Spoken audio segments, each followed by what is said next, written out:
Salut. Comment ça va? Tout va bien? Très bien. Très bien. So give me your take. It's mostly 17s.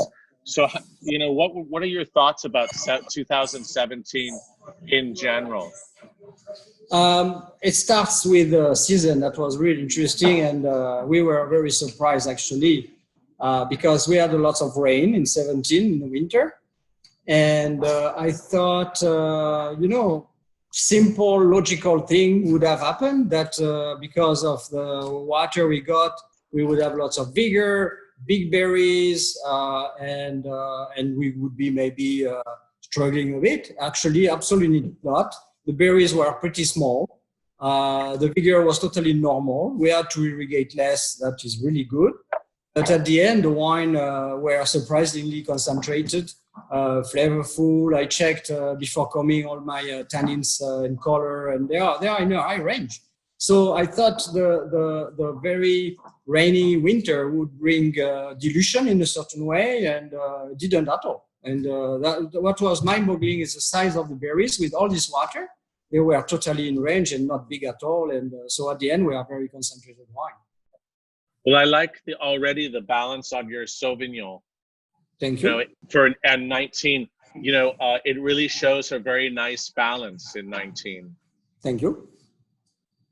That was our second vintage, yeah. So 19 was a easier vintage, much easier than 17, right? 19, I compare it a bit. In between, we are 18. That was really exceptional.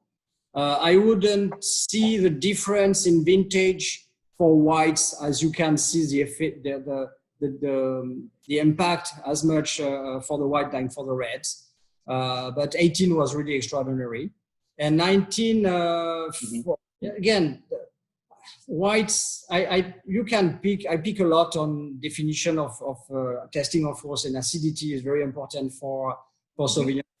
So again, the impact of vintage for the white wine is a bit less. I remember you said that. Yeah. Okay, let's move on to the Chardonnay. Hmm?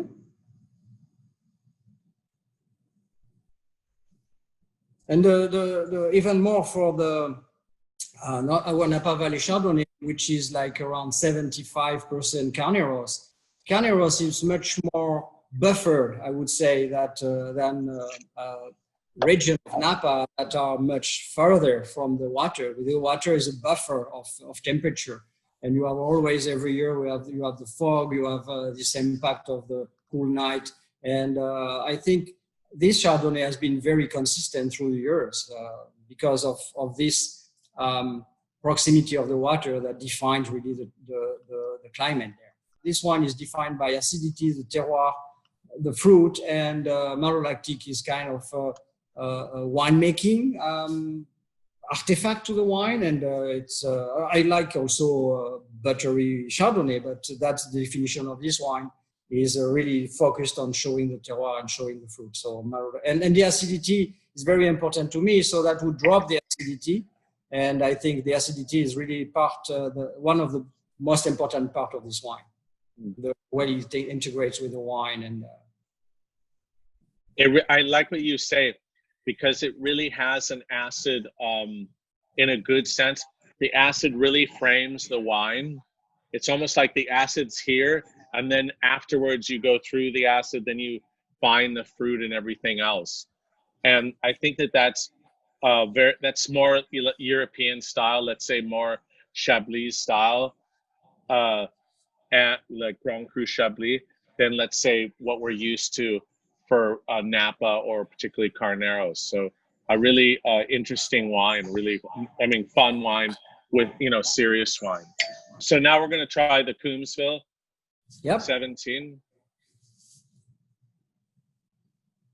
And I have been a big fan for many years, and we created this wine around 6 years ago now, because I had beautiful Coombsville fruit, and I thought that deserves to be a standalone. And it's the last appellation created in Napa. It may be one of the most distinctive, actually, because of I agree.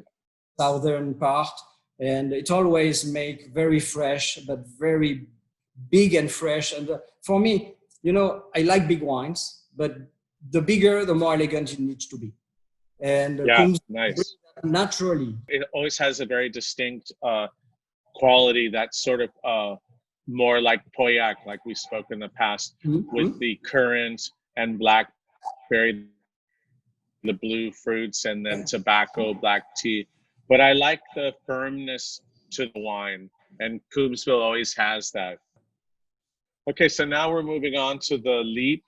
Yep. The Leap represent the more complete, I would say, expression of the vineyard, because we use different blocks and there is more component to the Leap than there is component to the Audentia. That is even more focused on certain blocks. And so it's a very beautiful expression. Beautiful. I shouldn't judge what I do, but I love this expression of the vineyard that represent different part of the vineyard that bring different. The vineyard is small, but we have different type of soils. I find that it's very aromatic, this wine, and complex with sort of incense and like this very perfumed character. Is that really from that particular place using the different terroirs, or is it also some different wood use? I try to use woods that are very respectful to the fruit. So I honestly think it comes more from the fruit itself than the oak. Wow. The oak is only, of course, French, and as I say all the time, I pay a fortune oak for not to show in the wine and not to impact too much. The goal of the oak is to bring up the fruit, not to deviate it in any direction. So for me, it's really the fruit expression. No, I really like the focus on the wine, and particularly on the finish. It's some of the other 17s, the finish goes away a little bit. I don't want to say diluted, but you know, in general, they sort of fade away. This one actually focuses on the finish. So very nicely done. Okay, so now we're into the 12 Falls. How is 12 Falls different than the Leap? So, you know, some of the best cab, if not the best, hopefully the best, come from the estate. The best Merlot come from the estate, and the Petite are mind-boggling. So after a few years, at the beginning, I thought I need to do a wine that represents all what we produce on the property together to show. And I realized, oh yeah, you're just what you do normally in Bordeaux. Yeah. I started, I have to be honest, I started with the idea to put all this beautiful wine and to show as if we would make only one wine, like we do in Bordeaux, in the glass. So this wine has followed the percentage that is planted on the property every year. So it's why recently we added 5% of Petit Verdot and 5% of Malbec, because we have added these varieties. So it represents what the varieties percentage are planted in the estate. So there is Petite. Okay. The component is Cabernet, or it was around 55% of Cabernet. There is around 30% of Petite, 10% of Merlot, and 5 and 5 of Petit Verdot and Malbec. It comes across like medium to full bodied. It has a nice fruity balance to it, not really overdone. And there's around 35% Petit Sirah in it, so there's body. And you saw the caps coming from the property; they are pretty strong too. So, and there is Petit Verdot also. So that's the thing. I think this wine, because of the acidity, the freshness, they don't show their shoulder first. They show the fun and the elegancy first, which is what I hope.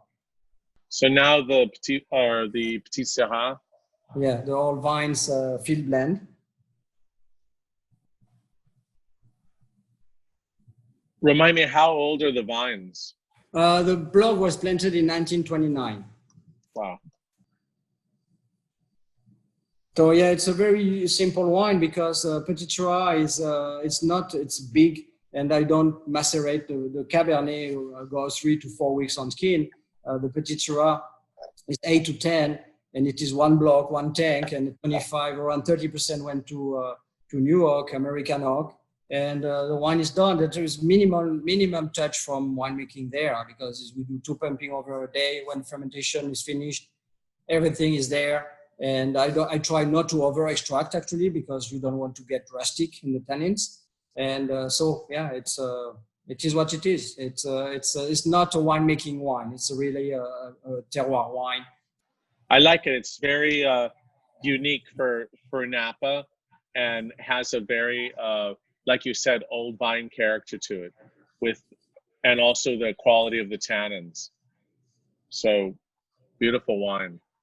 Thank you. Okay, well, listen, Christophe, thank you very much for the tasting, and hope to see you in person next time. But anyways, it's a pleasure to discuss your wines and taste them together. Thank you very much. It will be a pleasure to you, because that would mean the thing over. Merci.